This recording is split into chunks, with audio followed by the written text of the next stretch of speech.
Welcome to this week's edition of Dugout Dish Podcast. I am Andy Kirikides, joined by my wonderful and handsome co-host, Keith Glasser. How we doing? Great. How are you? Good. Today's episode, we are going to talk about the nitty-gritty of things that you need to consider, things that you should be looking for as you go through the recruiting process. We all know that there are some big boxes to check. Got to play the long game. It's not just about the Twitter graphic or how cool the uniforms are or what the name on the front of the jersey says. We know it's something that we've preached for a long time, and we're going to preach it at you today in depth, is that there's a lot of things that are really important that have a massive impact on your immediate experience when you get to campus, but are also going to have long-term ramifications. So we're going to take some time to dig into this topic. Coach, where do you want to start? Oh, gosh. I don't know. I think I think probably the first place to start when we're talking about, you've fielded your offers and you're kind of getting down to where it is you're deciding that you want to go. I think the main one of the probably the main thing you're going to want to feel as though you're going to be comfortable within that baseball program, not only with with the coaching staff and with your teammates. We've talked about this quite a bit, when in a lot of our interviews about how much time you spend playing baseball and practicing and traveling and everything, especially if you're, it doesn't matter if you're playing 1, 2, or 3, you're spending an inordinate amount of time with your teammates and your coaches. So you want to make sure that you're comfortable with them and feel as though they're going to have your best interest at heart. They're going to be able to develop you to the player it is that they feel as though you're capable of being. And if you don't feel that way, like if you're not getting those vibes, or, you have coaches that kind of go intermittent on communication, because it does happen. So you want to make sure that when you sit down and have conversations with coaches that you feel as though they want to coach you, they want you to be a part of their program, and they legitimately think that you're going to be someone who can come into their program and compete and play for them right away. And if they don't think that you can play right away, I think a decent amount of them are going to tell you hey, you're going to have the opportunity to play right away, but you're going to have to earn your playing time.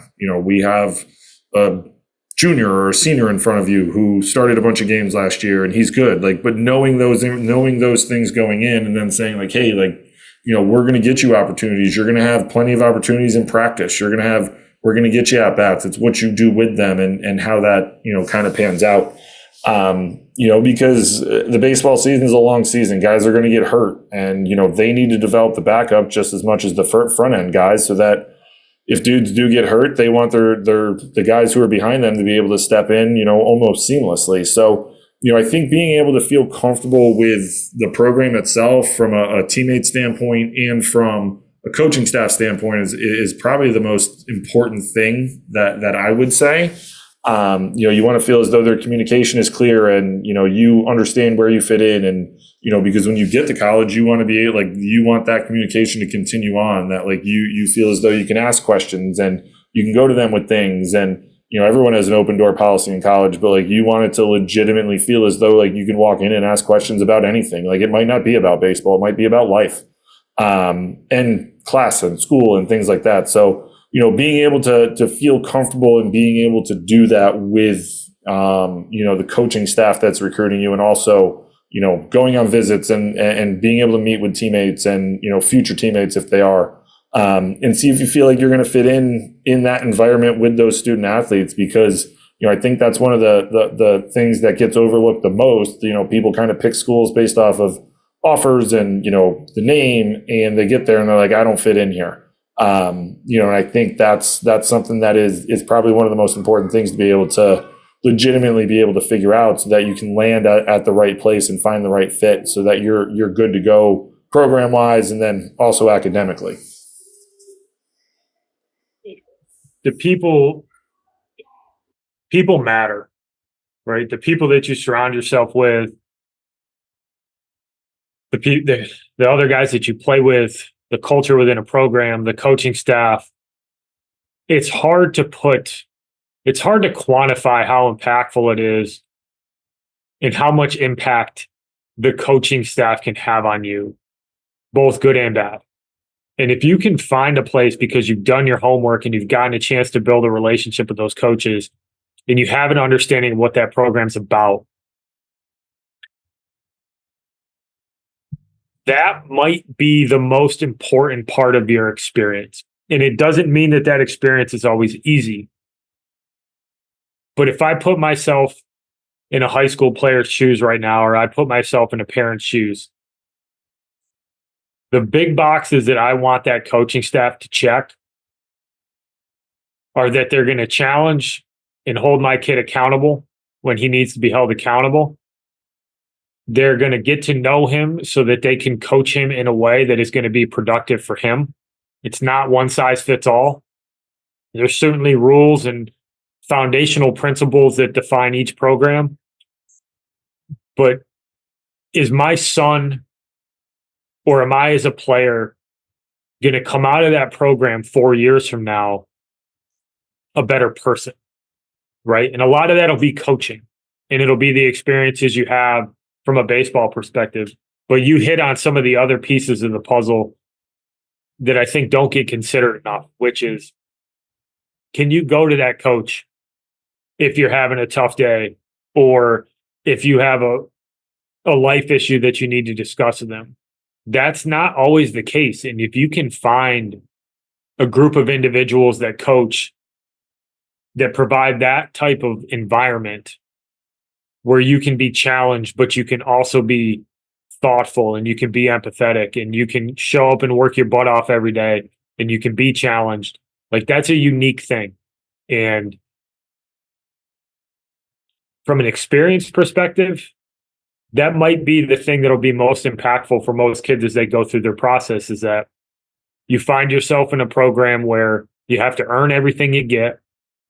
You got a coach who cares a ton about you as a person and as a player.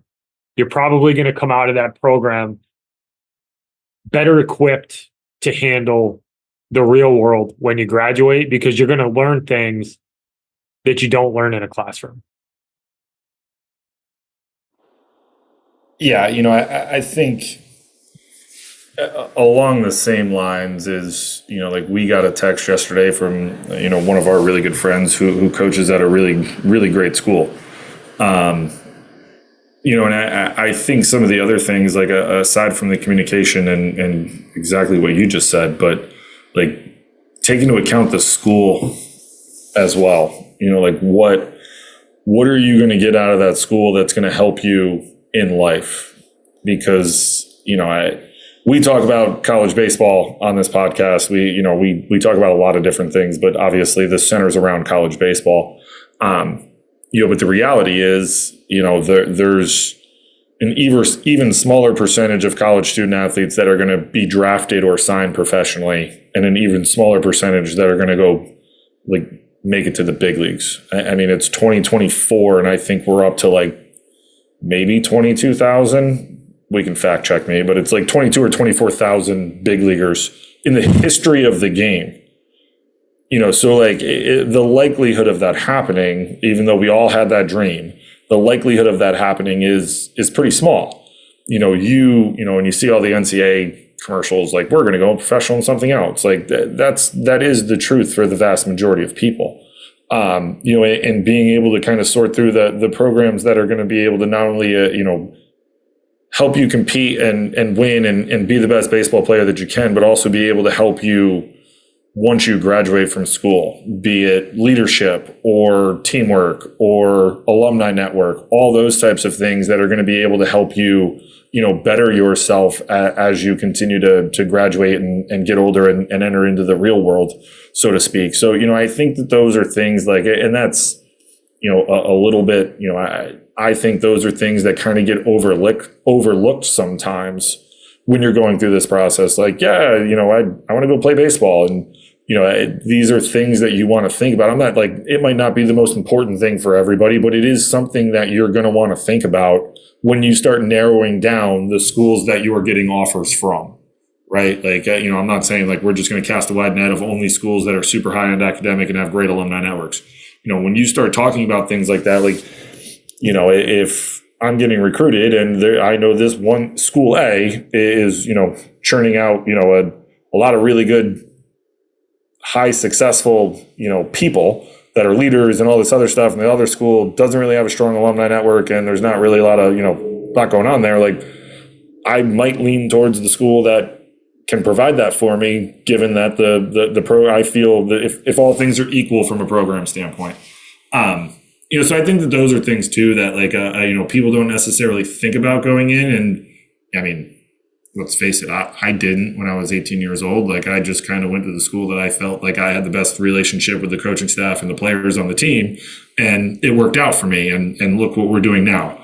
So it's not to say that like you have to think of those things, but I think like we would be remiss when we talk about this stuff that's not something that should be a consideration as you're, fielding offers and deciding what type of schools. Like, you start splitting hairs when you really get down to it, when you're into the nitty gritty of it, of like, okay, what does school A provide, B, school C, whatever it might be. And those are things that might be the separators when you decide to make your decision.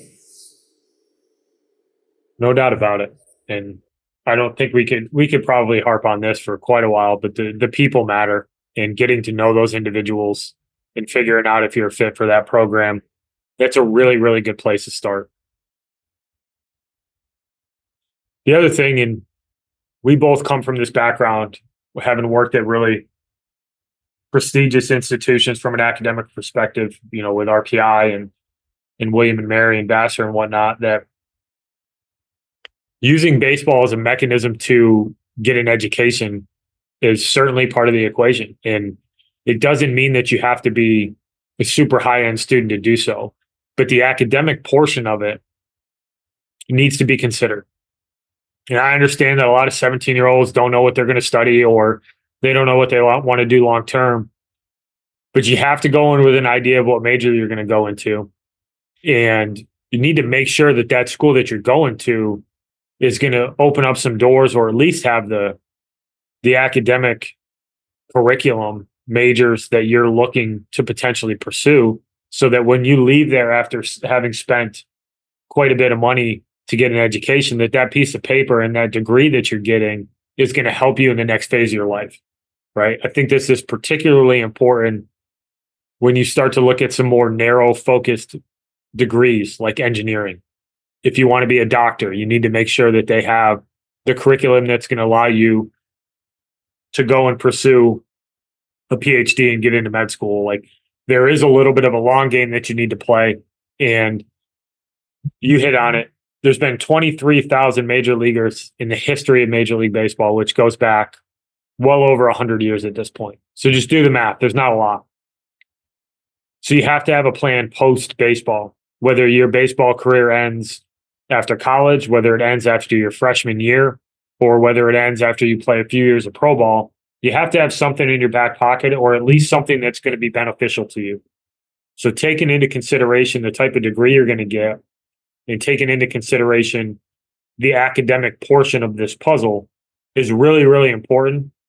And for most kids, it's the thing that they need to lean on in this process in order to make sure that those 4 years are fruitful when you graduate.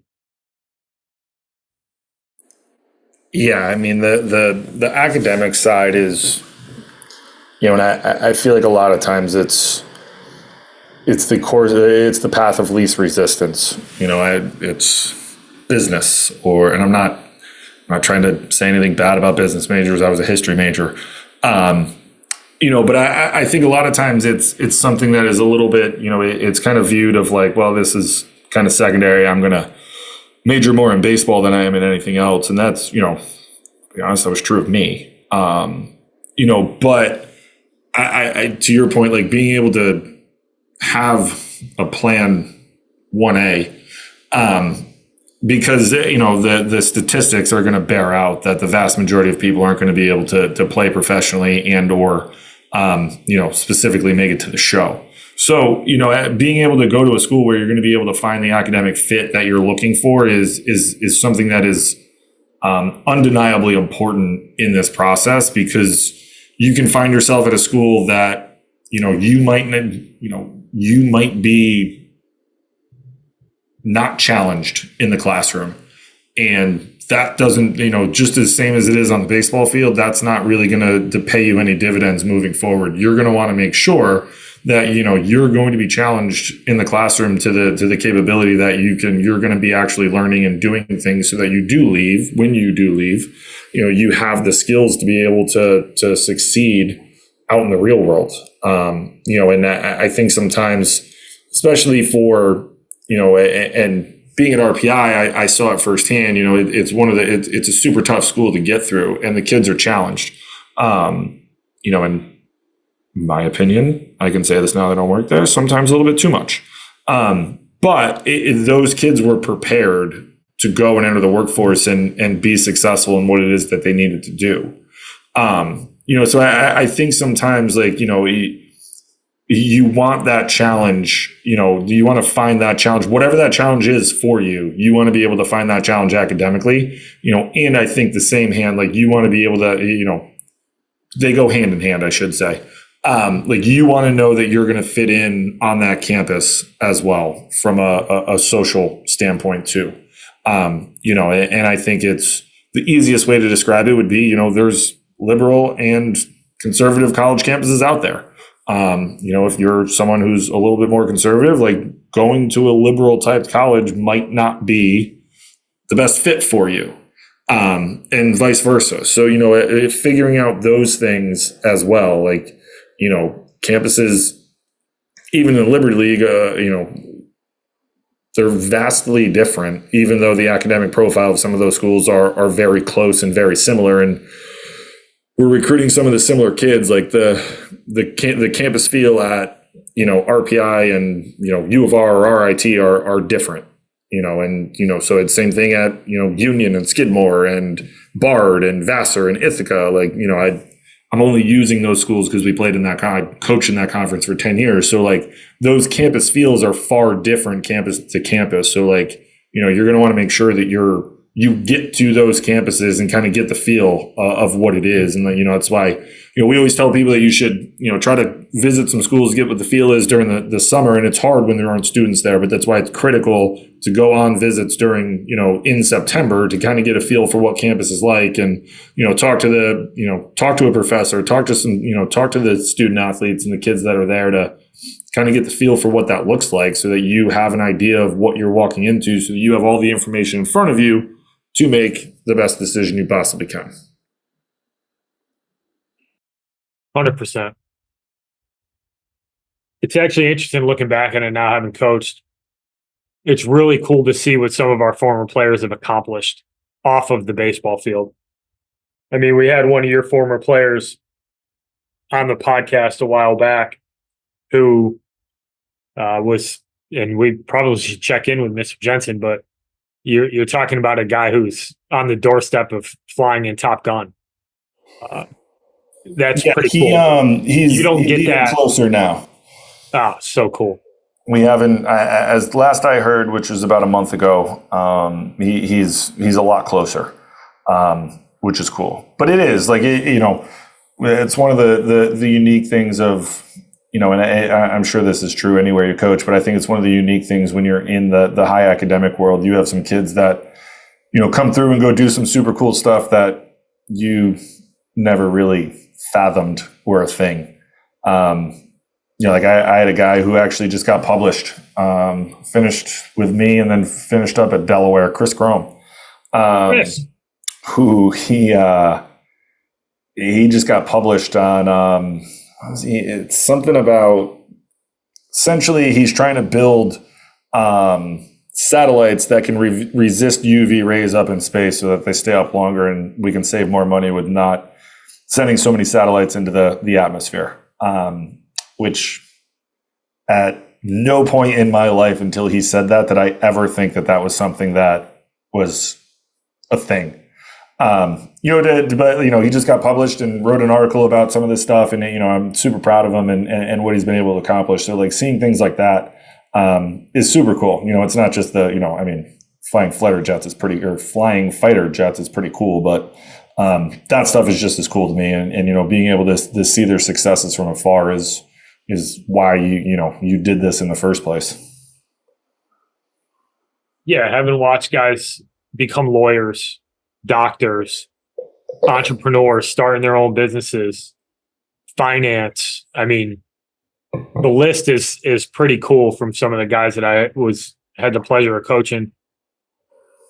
The funny thing is that when you talk to them, and I know me and you keep in touch with a lot of our former players, they'll all come back to how the lessons they learned on a baseball field in the school that they chose because of the people had a really big impact on their ability to succeed after they got out of school. And that seems to be incredibly consistent across the board. So I think that kind of ties together kind of the first two topics of this podcast, is that the education and the environment that you're in from a school perspective matter, but the people that you surround you with and who help you get through those 18 to 22-year-old years, which are funky years, like looking back on it, like you're trying to figure out who you are. You're trying to build confidence. You're trying to figure out where you fit in the world. You're trying to compete on the baseball field. Like, let's not pretend that this is an easy path for kids and that, college baseball and going to college is some easy task to complete. It's not. It's an interesting time as a student athlete. And if you have really good people and you're in a place that you're comfortable, you can really do some special things, not only when you're on the campus, but the results of those relationships and that experience ultimately propel you for success in the long term. Yeah. We were texting yesterday, me, you, Soups, and Traz, and we were talking about heels and the stuff that maybe not necessarily everything we learned, but things that like you remember from your college years. And I mean, we're in our late 30s and early 40s, and there's still things that we remember, and still things we, when I was coaching, and I know those two still do, like things you'd say to your players that are, they're just as relevant now as they were 20 years ago, and I think that's those lasting impacts are, not that Heels recruited any of us, but like I'm grateful that I played for him and got to learn from him, because I think that he's one of the best, was one of the best in this business. Not that he's in it he is doing what he's doing, but from a coaching standpoint, like that dude knew a lot, and I'm grateful that we were able to kind of learn those things from him. And same thing, like I'm grateful that I was able to be around Soups and Traz and those guys. Like those two are unbelievable baseball coaches. And I'm not just saying that because they were former teammates and, some of our really good friends. Like they're, to a man, they're phenomenal human beings, and they're also really, really good baseball coaches. And I think that we wouldn't be where we are today, and we wouldn't be able to do the things that it is that we're capable of doing without having been surrounded by guys like that. And, I think that it's something that gets lost a lot in this game. Like, you'll hear it when we talk about with other coaches, like everything in this game is stolen, right? Like, there's very few super original ideas anymore. Everyone just kind of puts their own spin on it, which is fine. Like that's what coaching is. But I think when you can kind of surround yourself with, with really good people and really good baseball guys, like you can find yourself having success not only in this game, but also, with whatever it is that you choose to do afterwards, and I think that's it. Look, man, I coached under Coach Rossi. I coached under Coach Rundles at West Alabama, who retired recently. I mean, he had like 40 years coaching. Carl, he had 38 years. Like, there's a lot of guys I coached with that were, a lot smarter than me. And, I am who I am today, being able to do what it is that we do because I got to learn from, some of the best. And I think that that's where, I wish I was more aware of that at the time. Look, we're 18 to 22. Like there's a lot of other things you're trying to do. I understand that, but I think that, my point is that, you want to be able to make sure that you're going to be surrounded by a group of guys that are really good human beings. They're really good people, and they're really good coaches that are going to get you, not only better baseball wise, but, to walk out that door in 4 years as a better human being, and a better man to be able to go face the challenges of what you're going to face in this world. Well said. Well said. The other thing of importance, right? I want to get to one other topic, but I think we can talk about this for a little bit, because I think this is really something that parents and players need to really think about, is what is truly important to you? And this ties directly to the baseball portion of it. And the reason that I want to kind of frame it this way is that I think a lot of the answers to this question are often very generic. But what do you want your baseball experience to be? Because there's going to be a lot of guys out there that say, well, I want to play and I want to win, and I want to be a part of a good program. But then they'll go to a school that isn't good, that doesn't win, because it has a label that they want as a part of their identity, right? And there's a lot of Division I schools out there that their ceiling is 16 wins, and the culture is bad, and kids transfer out, and kids will get attracted to that because that's what they think that they want. They want to be a Division I player. But for the kids out there who say that development in people and education and an opportunity to play early in your career are important, you need to stick to those principles and not get caught up in what division a school is, and really look for where's the best place for you to thrive. And I challenge players and families to really think about that. And your experience is going to be defined by those people, and it's going to be defined by that environment. Do not sacrifice a temporary label for your 4-year experience, because there's a lot of kids who are going to go through this process in the next 3 or 4 months that are going to get some Division I interest, and they're going to get offered a roster spot somewhere. But they're going to get a ton of love from a really good Division III program. And there are kids who are going to turn down that Division III offer. In a year from now, they're going to wonder why they did it, because they didn't really have that honest conversation with themselves about, hey, I said that an opportunity to play early was important to me.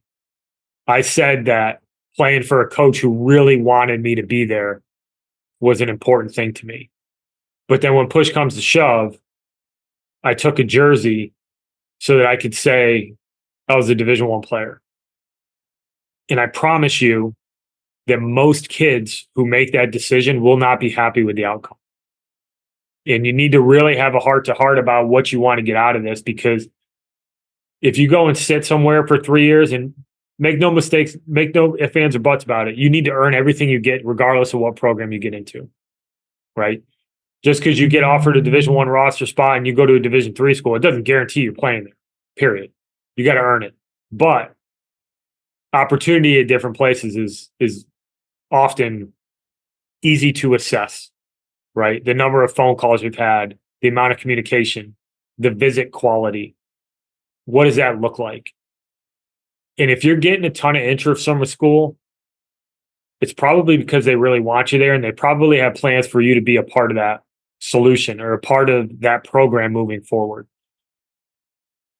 So I would implore parents and players to really think about that. Really think about not just in the moment, what is the easy decision to make, but what is the right decision to make when you take into account the next 4 years of your life on a college campus. Yeah, I don't have much to add to that. That was a pretty good monologue there. I think that so many times, the dream of the scholarship and the dream of playing Division I baseball and this, that, and the other thing have been held for so long that given that opportunity, albeit maybe at a program that is not the strongest or the greatest or has a great culture, or you're going to develop there and there's not a lot of people that stay for 4 years and graduate, people jump at that opportunity because, since you started playing baseball at the age of 6, you wanted to play in the show. And this is seemingly the easiest path to do that. And I've wanted to get a scholarship and I wanted to play Division I baseball. And you're blinded by some of the things that are, pretty glaringly obvious to the people in the business. But also, will become very clear when you set foot on campus in the fall of your freshman year. And you're going to start asking yourself, why did I make this decision? And your student athlete experience is going to suffer, not only from a playing standpoint, from a development standpoint, from a winning standpoint. And look, like we've talked about this before, a lot depends on, is there a coaching change and that's why they haven't been good in the last couple of years and now they're trying to inject some new life? Like that's a different argument and that's a different conversation. Like we're talking about same coaching staff. They haven't been good in a number of years, and I'm just, they're going to offer me a spot and a little bit of money, and I'm going to commit when I could go, play at, and I'm going to throw it out there because they just won the Division III national championship. Like I'm getting recruited by Misericordia, and I could go play there, or Lynchburg, who won it 2 years ago, or Hopkins, who was in the finals, and Randolph-Macon and Salve, like all these schools that were in the World Series this year and in recent years. It's a super high brand of college baseball, and we've talked about this ad nauseum, and there's a lot of really good baseball being played at the Division III level where there's guys on those rosters that, and I said it when I coached it before the transfer portal became an issue, like, or a thing, that there's Division I guys riddled all over Division III baseball. They just took longer to develop into those guys. They weren't those guys out of high school. They developed into those guys when they got to the program because that program was able to develop them. They got into a weight room, they grew, they got bigger, they got faster, they got stronger. And all of a sudden, by the time they're juniors and seniors in college, like, yeah, those kids could go play Division I baseball. But under the old rules, you had to sit out a year. And, let's face it, if you're a junior or a senior at a super high-end academic institution, like you're probably not looking to transfer to give up the degree to just go play 1 year of Division I baseball to say you did. So I think it's something that you need to legitimately sit down and, like you said, have a heart-to-heart with yourself and your family about what it is that you want your student-athlete experience to be. And what's that look like? Because I can promise you that getting your teeth kicked in for 54 games out of the year and not having a great experience that way is less superior to playing at a super competitive Division III school where you're going to be competing regionally and nationally and stacking up against some of the better teams in the country to kind of see what that looks like. Like a Denison or an Endicott, and I'm just rattling off teams that were, have been good, but were really good this year. Those programs are, they have really, really good players in them, and they can play Division I baseball, but they're getting a far better student athlete experience and being developed and playing in high end summer baseball and doing these things and getting a pretty good education while they're doing it. And I can promise you that student athlete experience is far better than the alternative of just saying, I get to play Division I baseball and we're going to be 12-46 this year. Because that gets to be, monotonous and not fun to show up to the yard and do that every day. Winning is fun, and being a part of that equation is even more fun. And when you go through this process and you're getting recruited, you can tell when you're a big piece of the puzzle. and coaches really want you. So, I mean, you got to consider it, and it's something that you need to take the time to really think about. And I'd be remiss to say, in today's day and age of the transfer portal, like, if you go and you perform really well somewhere else, like, there's other opportunity. Like, if you don't get exactly what you want from a quote unquote playing level perspective, but you're going and you're awesome at another school, like, that is a legitimate option now. It wasn't as appealing before because of some of the restrictions around the transfer rules. But, I don't think you should go into it necessarily with that mindset, but it's not as static as it used to be. And you want to play, you want to figure out how good you can be, right? I was talking to a family the other day, like, the goal is to find the right fit so you can figure out how good you can be at this game. Because at some point somebody's going to tell you, hey man, you don't get to play anymore. And right. You have a finite window to figure out, like, how good can I get at this game? It's a game that takes a ton of reps. It's a game that takes a ton of commitment. It's a game that has a ton of failure. But the more opportunity you get to play it, the better you get to get at it. And, some guys that road ends a little bit longer. You get to play pro ball or something. But for most people, you get 4 years in college and then somebody's going to say, hey man, you got to turn in those cleats and you got to turn in that glove and we're going to go do something different.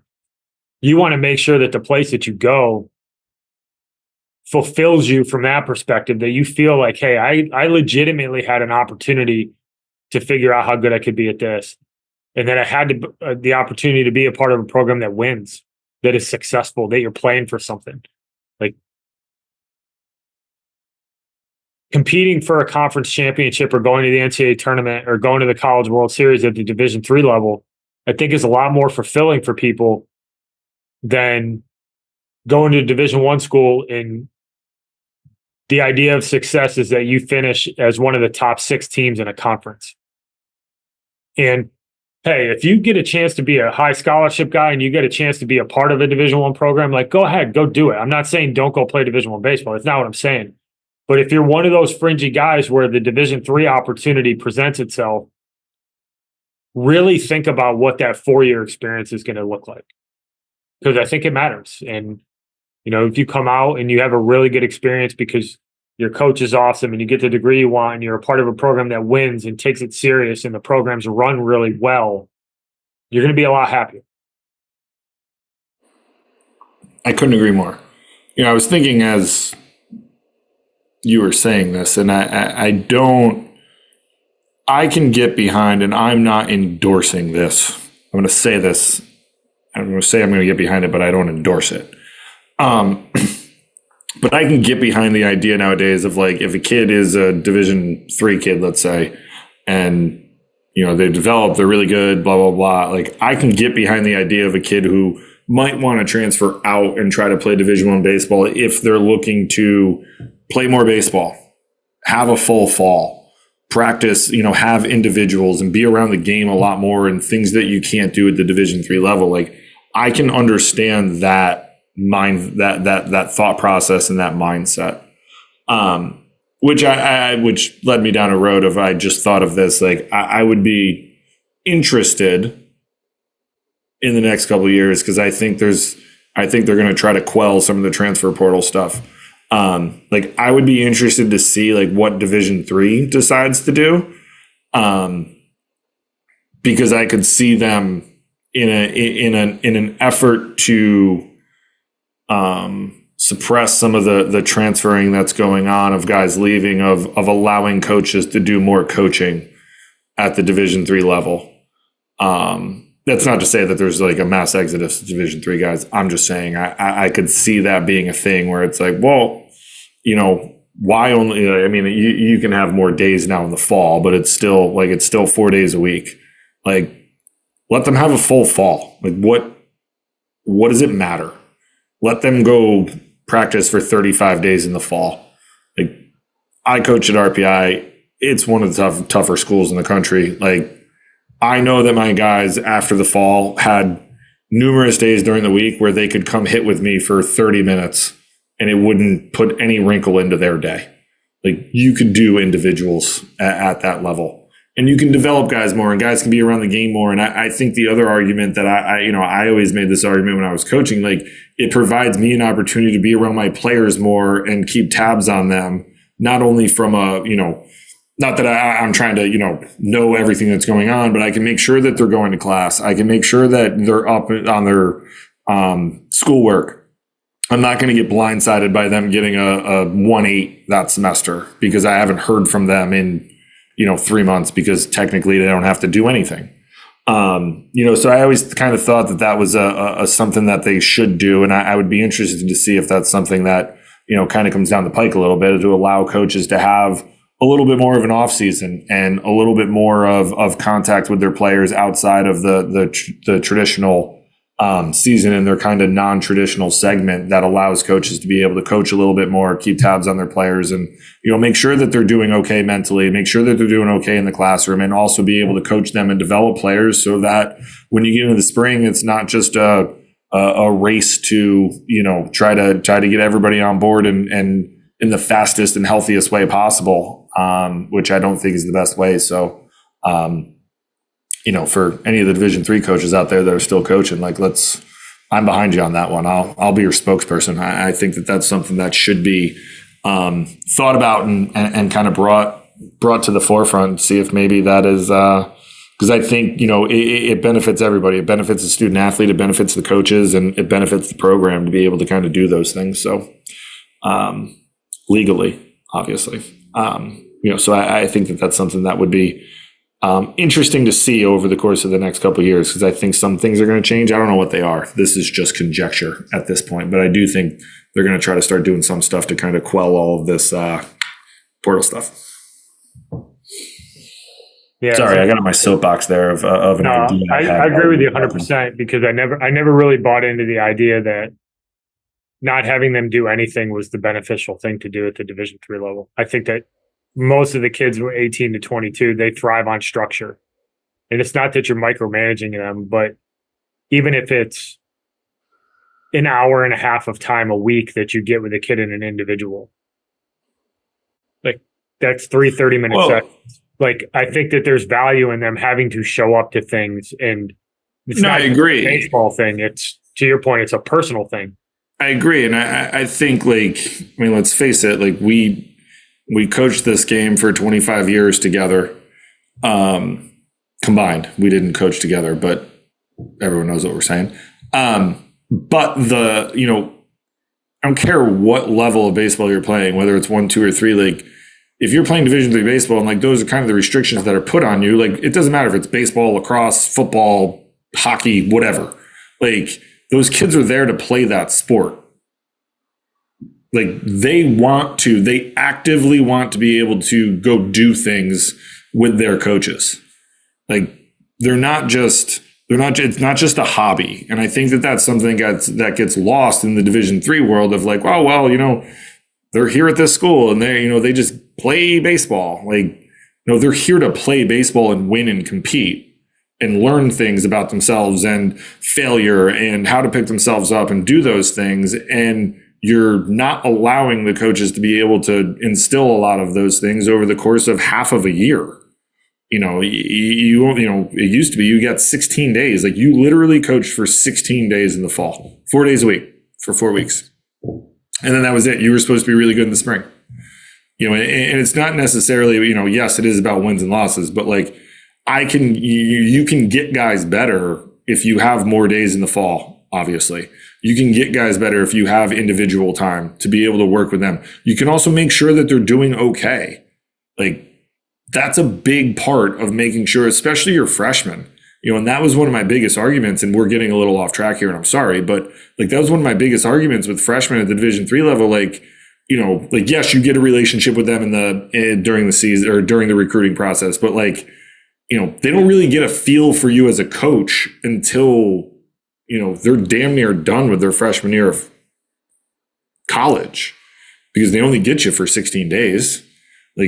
Everyone knows the fall's a little bit more lax, but they don't really get a feel for you as a coach until almost a year later. And I think it's doing a disservice to the kids and their experience, because now, they could have, they could know all of this stuff. Like, they can get a feel, and the coaches can get a feel for these kids and know how to coach them and know what makes them tick. And, there's like, you miss some things where kids are really struggling, and it's like, well, I didn't really know, because he didn't come in and tell me. Like, every time we met with him, like, everything was fine. And like, as the season wears on, you're like, there's something amiss here that you probably could have picked up on a lot earlier if you were able to be around that kid a little bit more from a coaching standpoint. So, I think the overall experience, like, and I'm not putting down the student athlete experience at Division II level. Please do not mistake that. Like, I think it is amazing. I coached it for 10 years. I was a head coach for 5. Like, it is an unbelievable student athlete experience at vast majority of places. I'm just saying that I think it can be enhanced and be better with a couple tweaks of rules. I think it's amazing. And it's a great place, and, it's super competitive to play baseball. I'm just spitballing in my mind, and I'm getting off topic. So I'm sorry. No, but you're absolutely right. Because you can't hang your hat on student athlete experience, but take the athlete out of that experience for a significant amount of time. Right. And then you just, because the expectation doesn't change. And that's the other thing that people don't realize, is that just because we're not able to work with them, like, the kids who care about it, they're doing it anyways. So why not let the coaches be there?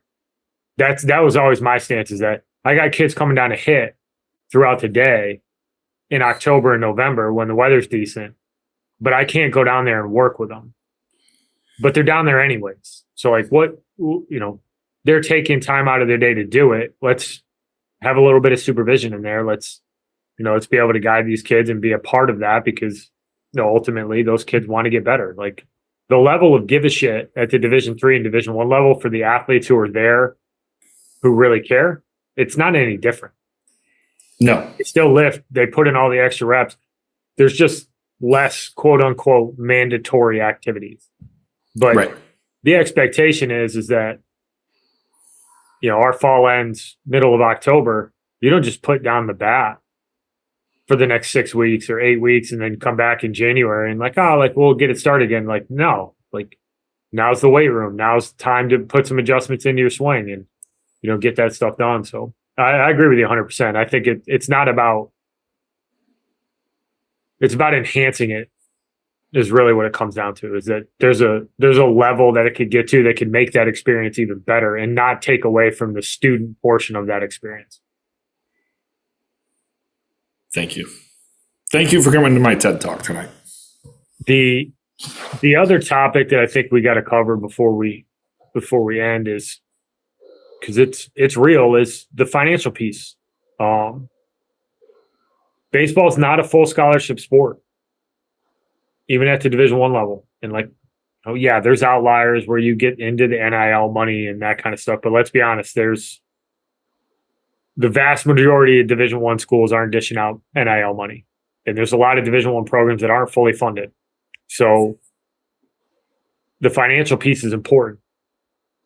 And there's, even families who are very well off, and there's going to be some kids that never have to worry about this. And great, you're in a good situation. Your parents worked really hard and they put you in a spot where you can make a decision independent of the financial ramifications of paying $40,000 or $50,000 a year to go to school. That's awesome. But for a lot of people, college is really expensive.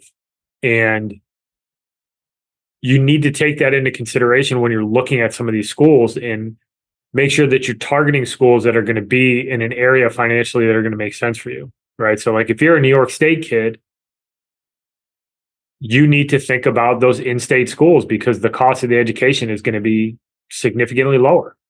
If you're in Virginia, where I am, who has a really robust in-state school system, you have a lot of options. But as soon as you go out of that state system, you're getting into that $50,000, $60,000 a year range for the vast majority of private institutions or out-of-state institutions. So the bill that you have to foot it's big, and you have to be honest about where you sit from a financial perspective so that you can be targeted in how you approach this.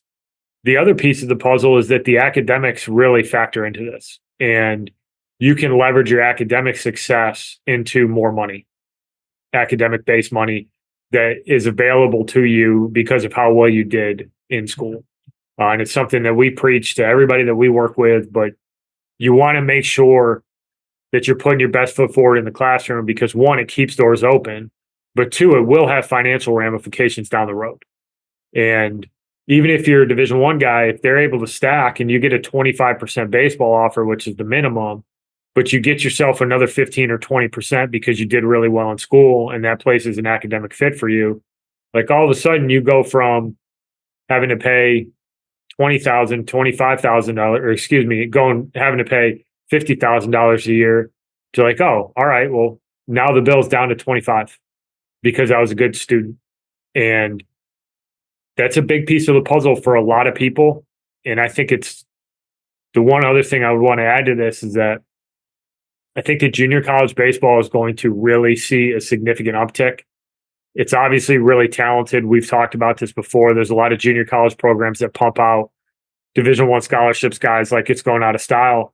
But I think the reduction in cost to go to a junior college for 2 years, get a chance to develop, get a chance to play, and then still end up with a 4-year degree, I think is going to become a lot more appealing. And I think it's a route that a lot of people should really consider when you're taking into account the long term. Don't worry so much about what does your high school commitment look like, but what does your 4-year experience look like from a financial perspective, from a development perspective, and where do you go after that sophomore year where you're probably a lot more of a recruitable athlete because of the fact that you're 2 years older and you've got 400 at bats under your belt. But the financial ramifications of going to junior college, I think, are pretty significant and something that a lot of people should be open to as they go through this process. Couldn't agree more. I think the JUCO route is, has always been there, and it's generally always been a really good option for players to be able to go play baseball and develop and finish at a 4-year school. Your degree after your 4th year, when you finish your bachelor's, doesn't say, there's no asterisk on it. Like it's from the school that you graduated from, the same as any other student who was there for 4 or 5 years. So, it doesn't, the academic side of it is irrelevant, but I think, you nailed the cost effectiveness. Like when I was coaching RPI, Hudson Valley had a program, their engineering program. If you had a 3.0 there, like you were a free transfer into RPI. There were kids that were recruited out of high school that, that got into RPI and they couldn't afford 4 years. They went to Hudson Valley and they played a ton and developed. And honestly, they probably played a little bit more in those first 2 years at Hudson Valley than they would have played for us. And then when they transferred into RPI as juniors and both of them ended up getting their masters. And one was interning with NASA. So it was like, and they had a lot of success with us. One ended up being a captain, even in 2 years with us. So, I think it's one of those things where a lot of people think that it's not necessarily something that they want to do. I don't really know why. I think obviously there's a little bit of a stigma around junior colleges because it's the community college, like it's what it is. But from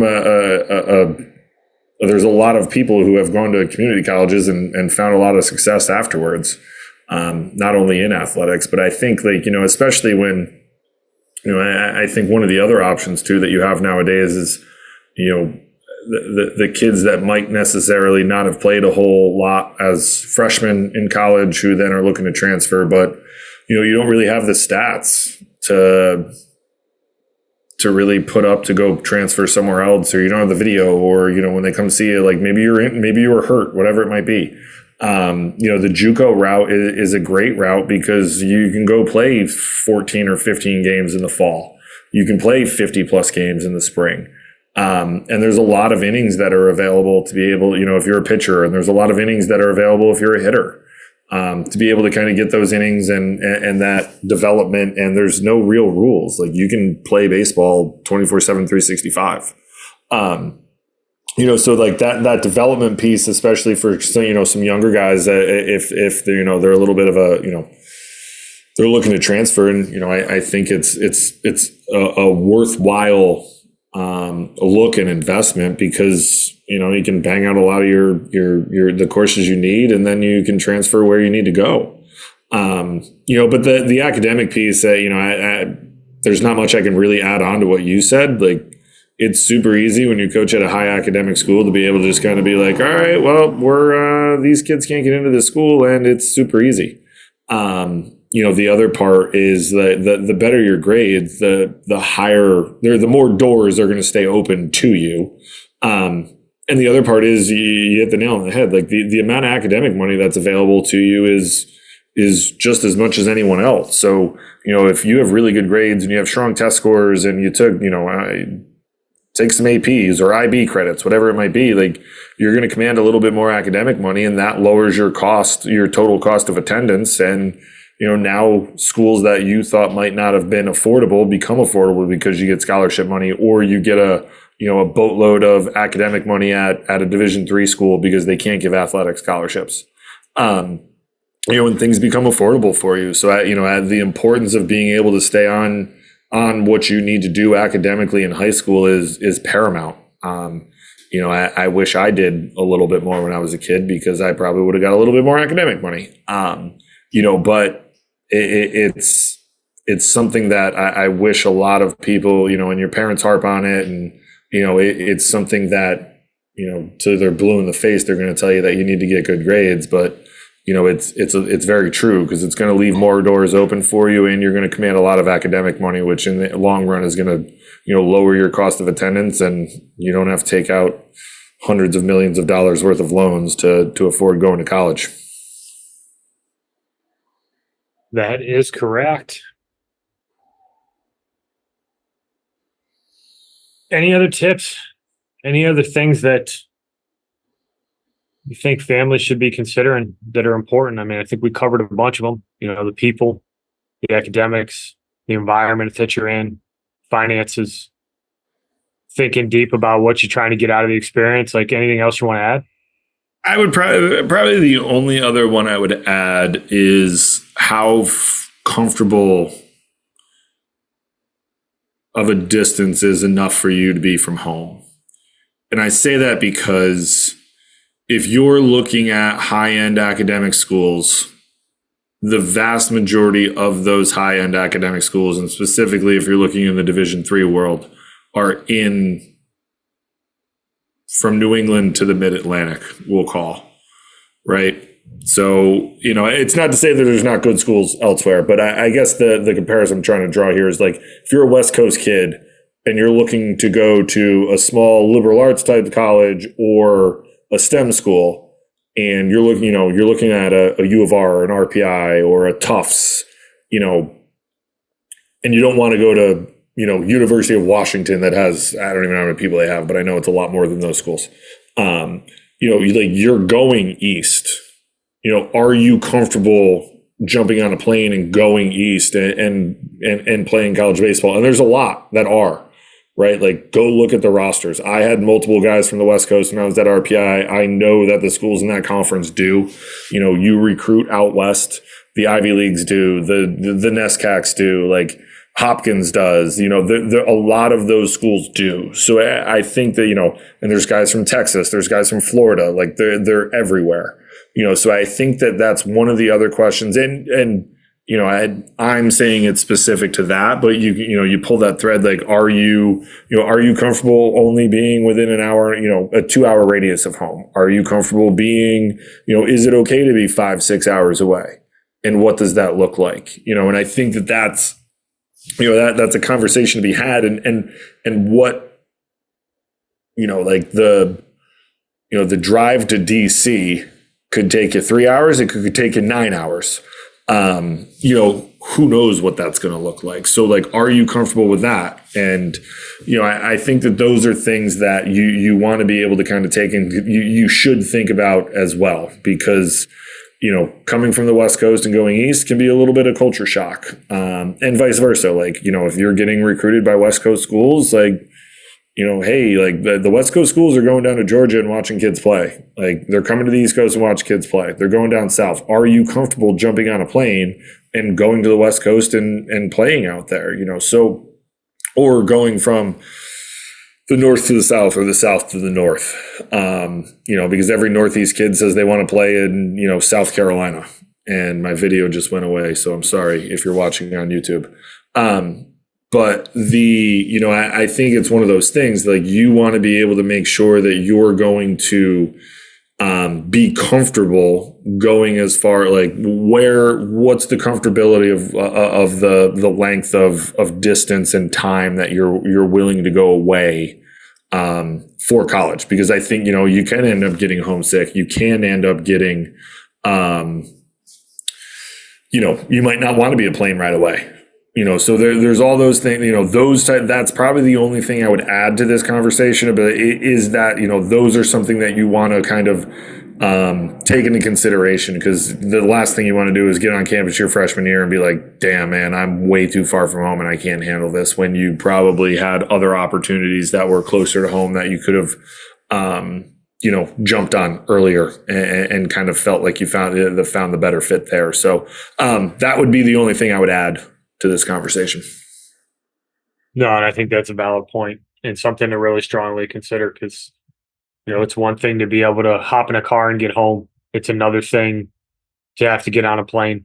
For those of you who have tight family situations, you want to think about that stuff. And then, obviously, if you're flying from the West Coast to the East Coast, make sure you're doing it for the right reasons, that the school's the right fit for all the other factors that we talked about, or vice versa, East Coast to West Coast. But which you don't see quite as much, but still, it's certainly a valid thing to consider, and something that you're going to want to discuss. And, the initial reaction for a lot of kids is like, oh, I don't really care how far I am from home. But the truth is, a lot of kids, when you get down to the nitty gritty, like, they want to be able to hop in a car and go home on a weekend if they have a free weekend. Like, that's a valuable thing in the college process. So something to really consider there.